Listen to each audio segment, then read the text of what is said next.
सबसे पहले तो मैं आपकी इस जुमले की तस्हीह करना चाहता हूँ। मैं पीटीआई के नामजद उम्मीदवार नहीं हूँ। कौन कौन इसमें इंटेक्ट हैं और ये आपको मैं बता दूँ कि हम अपनी हुकूमत खुद बनाने की पोजीशन में हैं।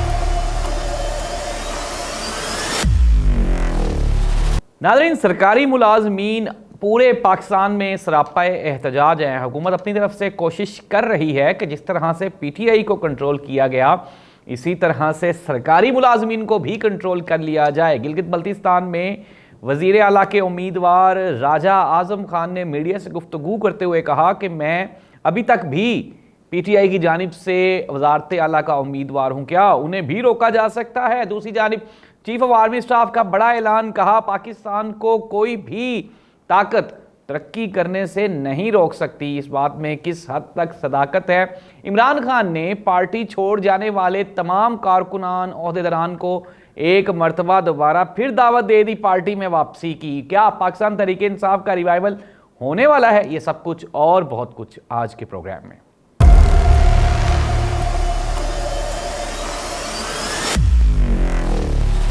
बिस्मिल्लाहिर्रहमानिर्रहीम। अल्लाहुम्मा सल्ली अला मुहम्मदिन व आलि मुहम्मद। करोड़ों दुरूद व सलाम हज़रत मोहम्मद मुस्तफ़ा सल्लल्लाहु अलैहि वसल्लम पे और आप सल्लल्लाहु अलैहि वसल्लम की आल पे। तहकीकी मरकज़ के साथ मैं हूँ जाहिद अब्बास नकवी। नाज़रीन, पाकिस्तान आर्मी के chief of army staff general Asim Munir साहब ने कल अपनी प्रेस रिलीज़ में कहा कि पाकिस्तान को तरक्की करने से कोई भी ताकत नहीं रोक सकती। एक जानिब ये बयानात जारी किए जा रहे हैं, दूसरी जानिब वज़ीर आज़म पाकिस्तान शहबाज शरीफ साहब ने हमारे जो चीफ ऑफ आर्मी स्टाफ हैं उनका शुक्रिया अदा किया। उन्होंने कहा कि सऊदी अरब से डॉलर लेकर देने में आसिम मुनीर साहब का बड़ा अक़लियती किरदार है जो उन्होंने अदा किया।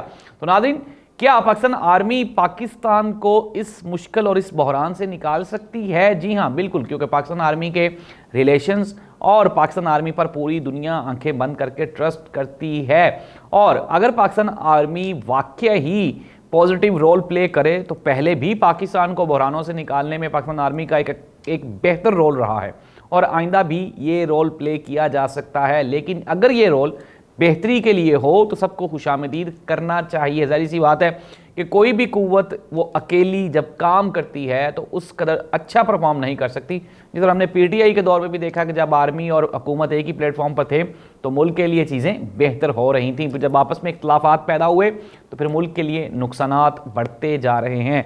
नाज़रीन, हुकूमत के दिन पूरे हो गए हैं, लेकिन हुकूमत जाते जाते अपने कारहाय नुमाया में इजाफा करना चाह रही है। शायद यही वजह है कि वज़ीर-ए-आज़म पाकिस्तान की तरफ से सेहत कार्ड बंद करके जो तलबा को लैपटॉप दिए जाते थे उस स्कीम को दोबारा शुरू कर दिया गया है। वो ये समझ रहे हैं कि शायद इस तरह से आने वाले दौर में वो अपनी जो अवामी पजीराई है उसको बेहतर कर सकते हैं। लेकिन नाज़रीन, एक चीज़ तो मैं पहले भी कई प्रोग्राम्स में कह चुका हूँ कि हेल्थ कार्ड और लैपटॉप स्कीम दोनों ही हो सकती हैं, लेकिन अगर एक का इंतखाब करना पड़े तो मेरा वोट हमेशा के लिए सेहत कार्ड स्कीम को ही जाएगा। दूसरी जानिब इमरान खान ने शीरी मज़ारी और उन्होंने कहा कि अगर शीरी मज़ारी चाहें, और शीरी मज़ारी के साथ उन्होंने एक और नाम भी लिया। उन्होंने कहा कि अगर वो दोनों ख़वातीन अगर चाहें तो पार्टी में वो वापस आएँ तो मैं उनको खुशामदीद कहूँगा, क्योंकि जिस हालत में उन्होंने पार्टी छोड़ी इस सूरत हाल में कोई भी पाकिस्तान तरीके इंसाफ छोड़ सकता है जब आपके बच्चों को घर के ऊपर क्रैकडाउन किया जाए। दूसरी जानिब हमाद अज़हर ने एक अहम ट्वीट किया। उन्होंने कहा कि IMF ने पाकिस्तान तरीके इंसाफ से खुद रब्ता किया और उन्होंने खुद अपनी मीटिंग अरेंज की और खुद हमसे मुलाकात के लिए आए। दूसरी जानिब उन्होंने ये भी कहा कि यूरोपीय यूनियन ने अपने तौर पे बयानात दिए कि पाकिस्तान में पाकिस्तान तरीके इंसाफ के वर्कर्स पर क्रैकडाउन और फौजी अदालतों के मामले को लेकर यूरोपीय यूनियन को तशवीश है। हमाद अज़हर ने यह कहा कि ये दोनों बयानात IMF और यूरोपीय यूनियन की अपनी ज़ाती बयानात हैं, इसमें पाकिस्तान तरीके इंसाफ का कोई अमल दखल नहीं।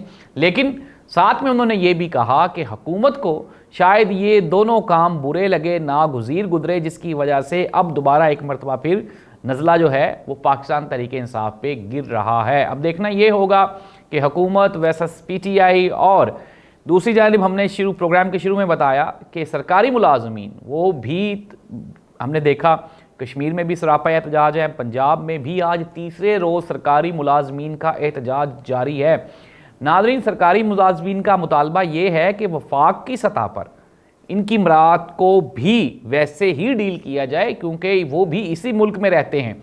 पाकिस्तान में हम लोग एक बात बार बार डिस्कस करते हैं कि महंगाई यहाँ पे सैकड़ों गुना बढ़ती है, लेकिन जो सैलरीज हैं उनमें जस्ट अ लिटिल बिट इजाफा होता है, और यही चीज़ उन सरकारी मुलाजमीन को सड़कों पे ले आई है। अब नाज़रीन, ज़ाहिर सी बात है, ये बिल्कुल गैर सियासी लोग हैं, इनके मुतालबात सुने जाने चाहिए, माने भी जाने चाहिए, लेकिन ज़ाहिर सी बात है चूँकि पाकिस्तान के मौजूदा मुआशी हालात ऐसे नहीं हैं। मैं पहले भी कह चुका कि ये जो बजट इन्होंने दिया ये ऊँट के मुँह में ज़ीरा के बराबर है, और आप ऐलान तो कर देती है हुकूमत 30%, 35%, लेकिन जब वो सैलरीज इंक्रीज़ होने लगती हैं तो फिर कहते हैं जी कि ये आपकी बेसिक सैलरी जो आज से 10 साल पहले थी उस पर इंक्रीमेंट है, वो कर करा के वो 10% ही बनता है। तो नाज़रीन, देखना ये होगा कि हुकूमत एक तरफ महंगाई, बेरोज़गारी, मुफलिसी, बदअमनी, लोड शेडिंग, इससे कैसे निपटती है, दूसरी जानब सरकारी मुलाजमीन सड़कों पे है उनसे कैसे निपटती है, और तीसरी जानिब बकौल हुकूमत के पाकिस्तान तहरीक इंसाफ भी उनके लिए एक बड़ा चैलेंज है, तो वो उनसे कैसे निपटती है। वक्ती तौर पे हालात पाकिस्तान में जैसे आज से 1.5 साल पहले थे उससे ज़्यादा ख़राब है, कोई स्टेबिलिटी नहीं है। हम सब लोग देख रहे हैं, कुछ लोग ये शो करने की कोशिश कर रहे हैं जी कि पाकिस्तान में इमरान खान के जाने से कोई बहुत बड़ा ख़तरा या बला टल गई, तो वो लोग बिल्कुल मुनाफिक और पाकिस्तान के शदीद दुश्मन हैं। उन जैसा जाहिल और मैं कहता हूँ कि झूठा और मक्कार इंसान दुनिया में कोई नहीं पाया जाता जो ये कहते हैं कि इमरान खान के जाने से हालात बेहतर हुए हैं। इन 1.5 सालों में ये जो तजुर्बाकार टीम है इसने मुल्क का साढ़े सत्यानाश कर दिया है। अगर इमरान खान ने सत्यानाश किया था तो उनको शर्म आनी चाहिए। वो इस तरह का प्रोपोगंडा करते हैं कि पता नहीं इमरान खान के जाने से कोई बला टल गई। एक जगह पे बैठे हुए मैंने पहले भी कहा कि हमारा वो लिटिल बिट हमारी बहस हुई तो हमने बताया, उन्होंने कहा जी इमरान खान ने क्या किया, तो हमने 4 या 5 पॉइंट्स बताए, जिसके बाद उस भाई ने हमारे ऊपर यूथिया होने का इल्ज़ाम लगा दिया और कहा कि आप पक्के यूथिया। हालांकि हमने उसको कहा था अगर ये झूठ है तो आप बता दो, इमरान खान का सेहत कार्ड, इमरान खान के लंगर खाने, इमरान खान का हेल्थ कार्ड, इमरान खान का वो एक रोशन जो था राशन कार्ड, इमरान खान का राशन कार्ड, फिर उसके बाद इमरान खान की अगर हम पॉलिसीज़ की बात करें GDP 7 पे, फिर उसके बाद रोशन डिजिटल अकाउंट, फिर फॉरेन एसेट्स में रिकॉर्ड इजाफा, फिर उसके बाद अगर हम बात करें तो कोरोना में इमरान खान की पूरी दुनिया ने तारीफ़ की, फिर इमरान खान की फॉरेन पॉलिसीज़। तो ये वो बड़े मेडल्स हैं जो इमरान खान के सीने पे लगे हुए हैं और ये वो धब्बे हैं जो इमरान खान के मुखालफिन के माथे पे लगे हुए हैं। इमरान खान की मुखालफत करने के लिए आप पहले इनसे बेहतर सिचुएशन और पोजीशन कायम करें ताकि आप जस्टिफाई हो सकें और अवाम की लानतों से आप महफूज रह सकें, वरना तो आप झूठ बोल रहे हैं और अवाम आपको हाथों हाथ जो उनके हाथ में आता है वो आपको दे रही है। तो झूठों पे अल्लाह की लानत है। वैसे भी हमने ये प्रोग्राम पूरे का पूरा वैसे ही झूठ के माल, चाहे वो कोई बंदा PTI से झूठ बोल रहा हो, चाहे कोई बंदा PTI के खिलाफ झूठ बोल रहा हो, हर झूठे पे अल्लाह की लानत है। और ये मुल्क झूठ से नहीं, किसी ने बड़ा खूबसूरत कहा था कि आप तब तक तरक्की नहीं कर सकते जब तक आप सच बोलना शुरू नहीं कर देते। इमरान खान ने देर से सही लेकिन सच बोलना शुरू कर दिया था और शायद यही वजह है कि आज भी वो अवाम में उतना ही पॉपुलर है जितना आज से 3.5 साल पहले था, बल्कि उससे ज़्यादा पॉपुलैरिटी उसकी हो गई। और मौजूदा हुकूमत किसी भी सूरत हाल में सच बोलना ही नहीं चाहती, इसलिए उनका शुमार झूठों में था, है और होता रहेगा। डिजिटल मीडिया को कंट्रोल करने के लिए पॉलिसीज़ बनाई जा रही हैं, वो भी आपके किसी काम नहीं आने वाली। मैं पहले भी कह चुका हूँ, जुल्म और सितम से आप अवाम के दिलों को नरम भी नहीं कर सकते, जगह बनाना तो बहुत दूर की बात। तो देखना ये होगा कि मौजूदा सियासी पस मंज़र में हुकूमत ये जो सारे कार हाय नुमाया सर अंजाम दे रही है, क्या इसका उनको अवामी सतह पे कोई फ़ायदा होता है या नहीं, जो कि बज़ाहिर दिखता है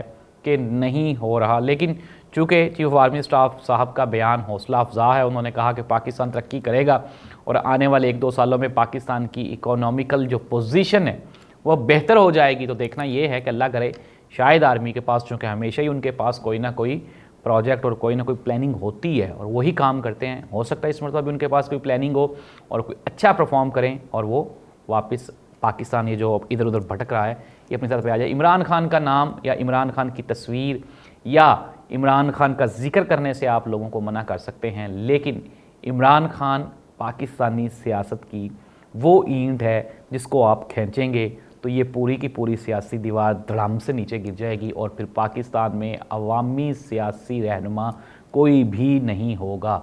ये है इमरान खान की असल हकीकत।